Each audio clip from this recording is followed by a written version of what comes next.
The phone buzzed at midnight. A man's voice, thick Russian accent, amused, cruel. "I have your daughter. You will never find her." I didn't flinch. My hand tightened around the receiver, but my voice was calm, measured. "Put your boss on the phone." He barked a laugh. "He doesn't talk to scum like you." I waited a beat. My breath was steady. Then I spoke the words I hadn't used in years.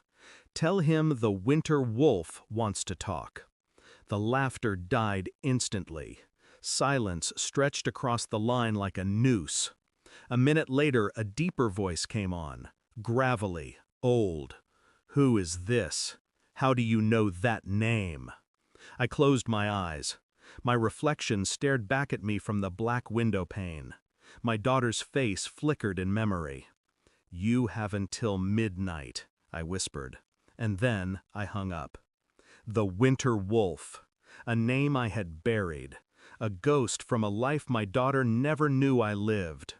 Once I belonged to them, not the Russians, but worse, the men who sold nations like currency, who made wars disappear, who erased families without leaving graves. And I had promised myself I would never let that world touch her.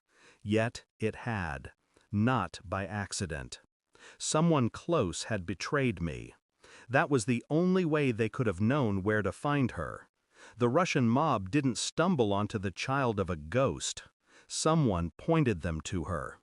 I thought of the people in my circle, few, trusted, my brother, my fiancé. Both had access. Both knew my daughter's routine. Both swore loyalty with easy smiles. And yet, the call proved one of them had sold her out.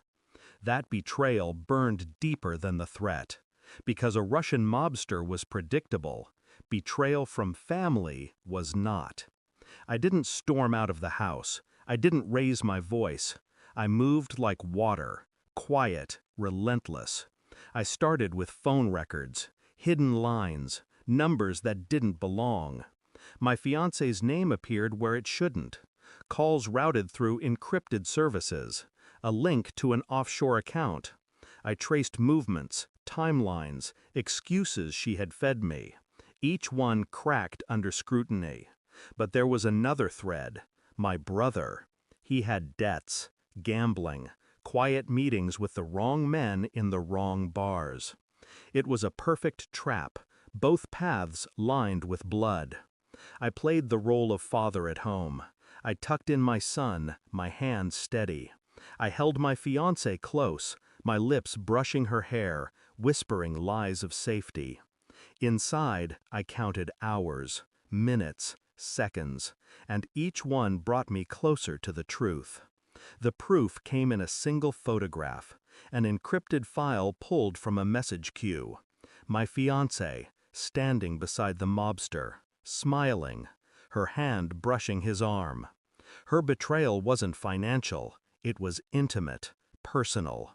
She hadn't just sold out my daughter, she had handed her over with the softness of a lover's touch. That night, I confronted her without a word. I placed the photograph on the table. Her face drained. She stammered, hands trembling. "It's not what it looks like." "It's exactly what it looks like." Her tears came fast, desperate, clinging, but I had no warmth left to give. The silence between us was heavier than her sobs. I didn't kill her. That would have been mercy. Instead, I handed the evidence to the Russians' rivals, men who despised her lover more than I did. I let them know exactly who had betrayed whom. Her fate was sealed without my hand lifting a blade. I made the call back to the mob, my voice low, calm. "You wanted the Winter Wolf? You just made him your judge."